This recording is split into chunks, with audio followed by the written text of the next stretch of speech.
Okay, I'm gonna do this as fast as possible because someone asked, can you do a tutorial on how you did that? And since I'm rendering stuff, see, check it out.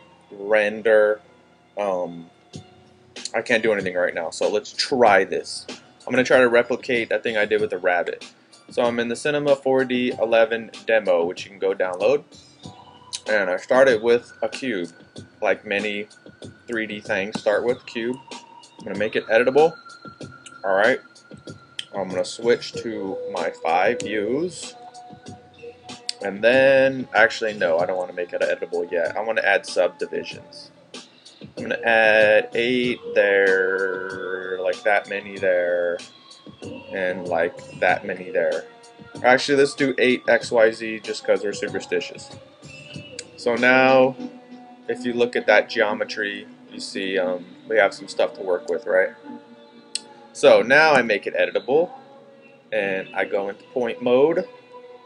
So, and then I go into the selection tool that's going to select like everything, and let's grab some points. So let's see, this is the front. Let's just go and grab these and see what this does. No, we don't want those. Let's grab these points. And this is how I model, like it is this random. I'm not like paying attention much. Just cause I don't care. So let's switch back. And I could be using symmetry, but you know, 3D stuff is like too perfect. So like I try not to use symmetry now. Okay, that's weird. Let's go back here, grab these points, push them back. Let's go, wait. Grab these, push this back. And this is going to be super, super, super basic because I don't want this video to last forever because then my renders will be done and then I'll be like, wait a minute, how come I'm not working? Um, so yeah, I don't know what this is, but whatever. I pulled some points around and now it looks all messed up. Yeah, that's what I meant to do. Okay, so this will be like a weird head. No, I don't want to do that. So now I'm going to go into poly mode. And then let's say this is where the dude's eyeballs are going to be. So let's extrude that and then make it inset, pull it back, inset it again, then push it out. So now this dude has like some eyes. Then these are going to be his teeth. It's actually used a live selection. I guess he wants all those teeth. Alright. And then I'm going to do this again and not preserve groups so they look separate. Push them out like that far. Okay, yeah, that's good. And then let's give this dude some horns.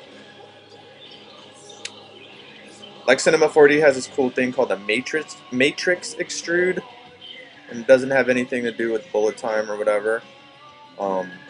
Because everybody knows you better not put that in your in your animations. So here's Cinema 4D's little hotbox thing. Matrix extrude apply. So now this dude, I mean I could change it, but this is like a super fast thing, right? So okay, so there's a head, right?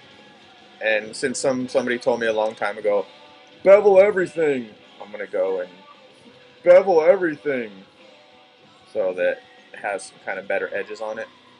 So there's a head, right? Okay, we have a head. Let's go back into object mode. Scale that head down. Oops. Let's keep it on the y-axis. So now you want to see how I build bodies?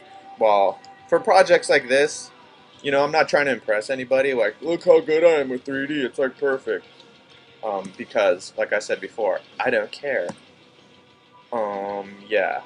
Because, you know, I'm all about style and all that. Because I, like, have my own. Okay, so should we give him a little body? Let's pull that down. Make it a little bit taller.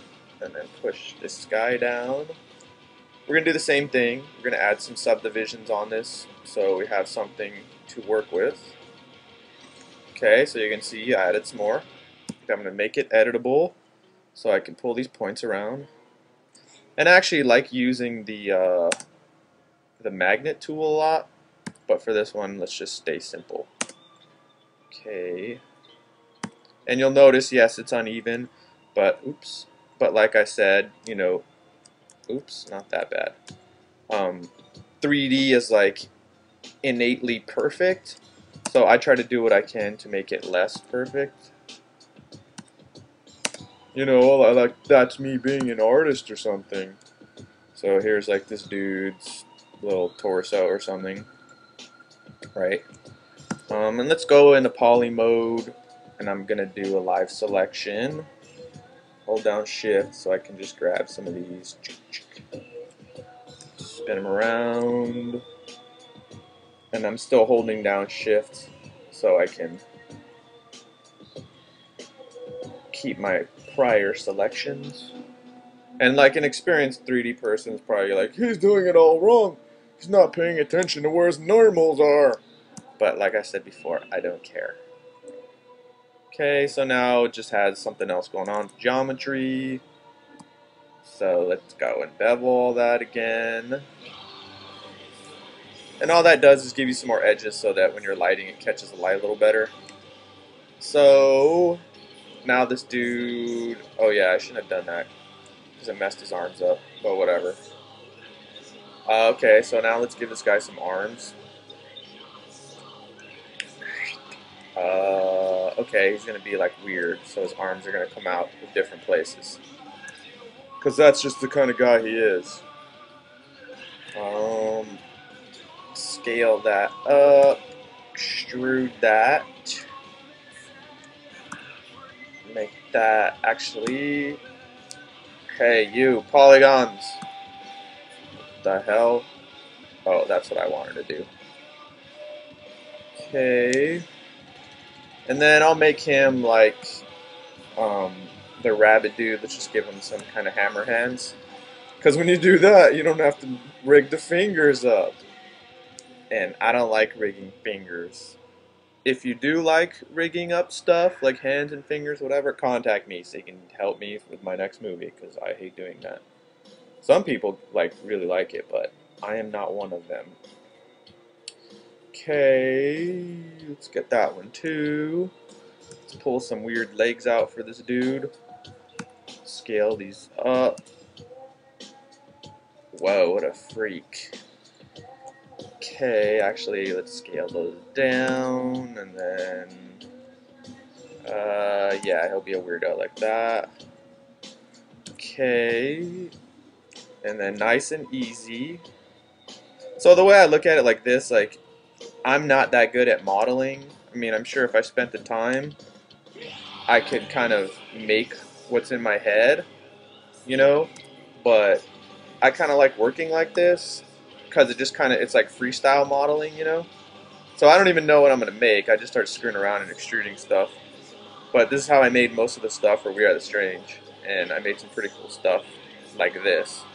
So, you know what they say. If it ain't broke, don't fix it. But, so when I'm actually trying to model something, you know, like from a sketch or something I designed, I have a lot harder time because, like I said, I don't know what I'm doing. Okay, so I should probably, let's go into an orthogonal view. Oops. Oh yeah, function. Let's go into this view so I can select those polys. You shall be beveled. Oops. I mean, you. And you. Like, this is probably all wrong, like I said, but I don't know what I'm doing and I don't care. It works for me. So, oh my god, normal shooting everywhere. Okay, so there's our little dude. I can't save because this is a demo. Hope it doesn't crash. Okay, so what I did, and then I'm gonna rig this dude up, right? He doesn't need a neck. So let's rename this body. let's rename this head. Okay, and I'm just going to go ahead and connect them. So I'm going to select these two, right click, and I'm going to connect. So now they're one guy. Let's call him Freak. Oops. So now we have this guy, right? So now what do we have to do to him? You might not want me to do this, but I'm actually going to bone him right now in front of you. That's right, I'm that twisted. So just because he's the coolest cowboy in the world that makes 3D plugins, I'm going to use Cactus Dan's plugins, which work in the demo. You just load them in here. I actually met Cactus Dan at Sundance. He came to the screening. We were the Strange, and he's a cool guy. So we want the joint tool. Let's start with the root, and then let's put one there and there. It's kind of crooked, but I don't care. So let's do this. So let's call this one root. Spine. And you probably should have more bones or something, but I don't really know what I'm doing when I'm rigging. If it works, it's when I get lucky, because you're supposed to pay attention to the axis and where they're pointing and all that, but I don't. Okay, so let's get the joint tool again and go right here and add that leg, and then oops, undo. Oh yeah, let's do that foot thing. Okay, and then somebody told me a long time ago, or I saw it somewhere, to do a foot like that. Or I think it's supposed to have one more bone, but whatever. Okay. So, and then when you're naming them, like he has these tools to rename stuff. So if I put an L, you'll see why I'm doing that right after left shin. Is that left? Yeah, left foot. And then these, I don't even need a name. Who cares about them? Nobody cares about you. Nobody cares about you. So let's go and... Oh, you know what? See, it would have made it a lot easier if my model was symmetrical. But... Because I could mirror them, but whatever. This isn't that hard to do. So then... There's bones, right? But you're going, what about that right leg? Look at the magic that is Cactus Dan's tools. We want to mirror the joint, replace L with R, and all this stuff I learned from other tutorials online. I know this tutorial probably sucks, but sorry, I'm just working. So I don't even know what this means, what axis, I don't know. Let's try that. Whoa, it worked. It's a miracle. It's a miracle. Oops. It's a miracle. It worked. So there's a dude, and he has bones in him now, right? So you just saw M.Strange bone some freak on the internet, so you can tell people that. And if you have, well, never mind. So, okay, so now this dude's boned, right? But that's just one step, because what you have to do is bone, skin, and then rig. Yes, you bone models when you're a 3D animator. You skin models also when you're done boning them. So, you know, it's sort of a disturbing life that you have, but whatever, I'm happy with it. Okay, so now this dude's bones. So now let's switch back into perspective view. So now you got to tell the bones what to do. And again, the coolest cowboy this side of the Mississippi, or even on the other side of the freaking Mississippi, has supplied some more tools for that. I use all this stuff. We want the IK tools. So what we want to do is, okay, right leg, we want to C40 IK setup. Yes, we want a limb. I want to target tip, x-axis. I think I kind of know what this is. I think it's minus x. But since I don't know what I'm doing, I kind of just like do trial and error. And it's like, let's try this tip. Does the leg bend right? Oh, it does. It's a miracle. So that leg's rigged, right? And then I go to the other leg, and I do the same thing. And then I go check, I grab the tip, yep, that one works. Okay, and then you want to do the arms, so I'm going to go to the arm. Let's see if this works. I pressed it, there's a tip. Nope, that one's backwards. It moved the wrong way. So I'm going to undo that, and I'm going to switch the axis, set up IK chain. I'm going to try it again. There we go. Okay, that one works. So these are on the plus X. So, remember, I'm trying to do this fast. You're probably like, what is he doing? But you shouldn't ask me that, because I don't know what I'm doing either. So let's just, you know, enjoy this. Oops, this one's backwards. So through trial and error, I know that's the opposite axis. So there we go. Alright, so those are not that hard to do. The spine, like when I get it to work right, I'm super lucky. So if Cactus Dan or someone watches this, you know, impart some knowledge and be like, no, no, no. But I used a spine one, like spinal, but then I couldn't, 1, 2, 3 bones, or 3 joints. I couldn't, like, get it to bend, so I've been using the spline, but let's just do the spine one, and see what happens.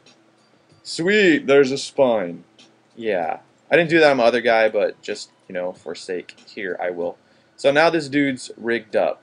Yes, he is rigged, but he is not skinned, because now the bones will move the way they're supposed to, but they won't affect the model. So to affect the model, you have to skin the model. So, again, Cactus Dan to the rescue. I'm using the same thing. And then he has his bind skin command. So you select the geometry or the model, then you go bind skin. Wait, what? Uh-oh. Bind skin. Uh-oh. Wait, bind skin. No!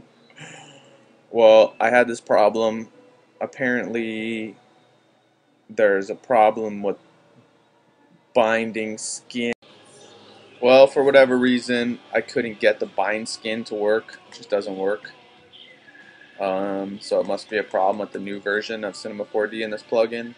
So I'll just tell you what it does, and then I'll go ahead and paint this guy. So when you bind the skin, it causes the bones to stick to the model. So then when I move the arm, if I were to go and move this, it wouldn't just move the bones, it would move the geometry too, it would move the model. So sorry about that, but you were a witness to it, it just didn't work.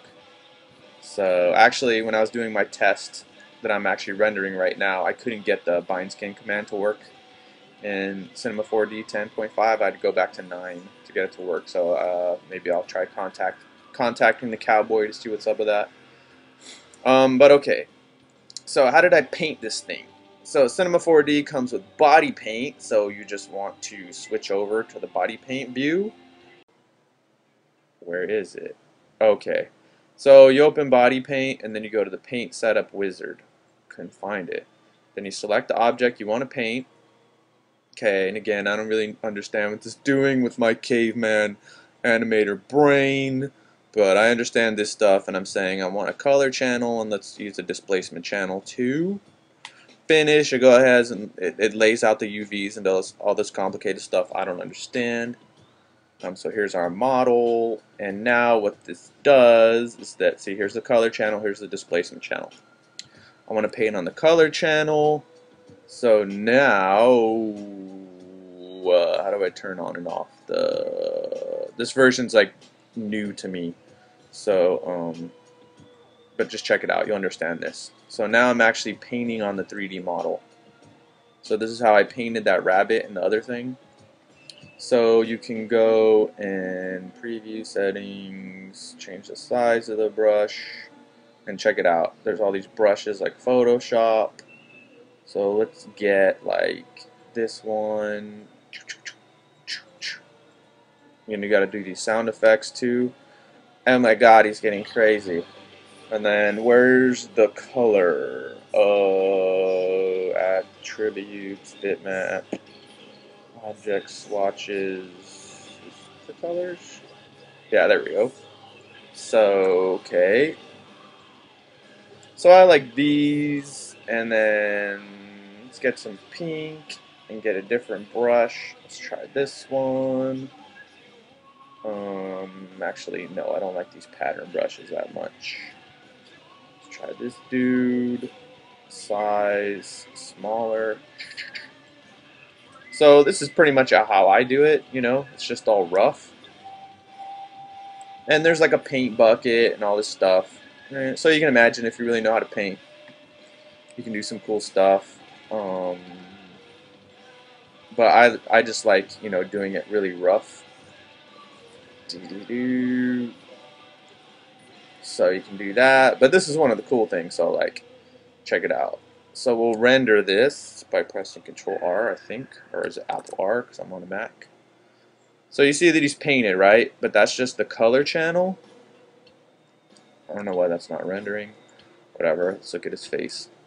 So if I go and paint on the displacement channel, watch what this does. Oh my god, I can't see anything happening. Do I need to turn on enhanced OpenGL? I don't know. I don't even know. Okay, swatches. Oh, there's like dirty stuff. Let's paint that. So this looks like it's painting like, you know, like black on here, right? But what it's actually doing is painting displacement. And I'll show you why that's cool. So let's just go ahead and make this bigger. Let's give this guy all kinds of crap on him. So I'll try to preview it, but I don't think the preview's gonna work right now. So let's just go ahead and put some more stuff. What's that? That looks kind of cool. Size small. Okay, that big. Oh, it's like little dots. Okay, well anyway, let's try to rotate this dude. I'm doing this on a laptop too, so it's kind of slow. So this is using regular displacement, so it looks kind of crappy, but the most win thing is if you go, and then now we have our texture down here. Saves a color channel, displacement channel. But I want to use sub-polygon displacement because I don't have enough geometry, you know, this is super low. It's super low poly. But if we use sub-polygon displacement, it takes a little bit longer, but check out what it does. So now it's going to warp based on where I painted within the polygons. So now there's all those little dots and all that stuff I did. So see how it totally thrashes the geometry? Right? So that's how I made the rabbit guy, like that. And then let's just, for fun, I mean this is fun for me, doing test renders. I don't know if it's fun for you, but let's do one of these cool GI renders, because that's new in this version of Cinema 4D. Or wait. Oh yeah, I forgot. I gotta go turn on GI. Global illumination. I won't turn on ambient occlusion because it'll take like 12 weeks on my computer. And then on this computer anyway, my other one's rendering. Okay, and then let's render to picture viewer. So we're gonna see it. Create this image with the displacement and all that. And looks like I have one more After Effects render to do, so it's a good thing I'm almost done with this example video. So it's just going through, and I shouldn't even say anything. I don't even know what it's doing. But it'll probably look cool when it's done. Oh, it's doing the Irradiance Cache pre-pass. Oh yeah, I know that guy. So it may seem like it's slow, but compared to other renderers and compared to the old version, this new version of Cinema 4D is like super fast at rendering, especially with this new GI system. But so just, I don't know, if you see how I do it, like I don't know what I'm doing. So don't think you have to be an expert in 3D and like understand all the terminology. Just remember that it's a tool and you can use it however you want. You know, there's like 100 ways, different ways to use a hammer. You know, if you get the job done, or if, you know, it does what you want, just go with it. So, I mean, I never took any classes or was trained or did anything. I just downloaded tutorials from the net and read PDFs and read books. So I guess that kind of shows in how I work. So like I said, there may be professional 3D people or whatever that'll be like, that's all wrong, blah blah blah. But my goal is to make animations and images, you know, and that all play in the movies and stuff for regular people to watch, and regular people don't care if you did it right or wrong, as long as it looks cool or interesting, or you know, you get your point across. So yeah. Okay, so I jumped ahead and put some yellow on this dude's face, but as you can see, okay, there's the whatever it is. Again, it's not something you're going to put on your modeling reel, but I don't have a modeling reel anyway because I'm like an artist movie director, not a freaking modeler, dude. So, whatever. Yeah. So, that was just, you know, real quick. And if I would really do this, I probably would go lay off on some of the displacement so it retains some of the original characteristics of the model. But I just wanted to show you that, just remember that you're an artist, not like some 3D machine. That, I mean, you need to be technical and understand all this stuff, but it is a tool that you're a creative tool that you're using to realize your vision, or screw around, or just have fun, or make weird stuff. So yeah, you can do this too. You can do this too. Just get the Cinema 4D 11 demo, and if you want to know how I learned, this is how I learned. I learned from going to CG Society or CG Talk. The Cinema 4D forum is pretty good. I post on here and ask about stuff. But the source where I learned most of my stuff was here at C4D Cafe, where this dude in New Zealand, 3D Kiwi, has made over 100 free video tutorials where he does screen captures like these and teaches you like everything. So this is how I learned. So you can just go through here, and he's really cool. Like, he sounds like a friendly guy, and he actually is excited about what he's talking about. So it kind of makes you want to learn, you know. So go check this stuff out, and I'll go back to work. Hope this is helpful to somebody. So until next time, I'm DasStrange saying the bye.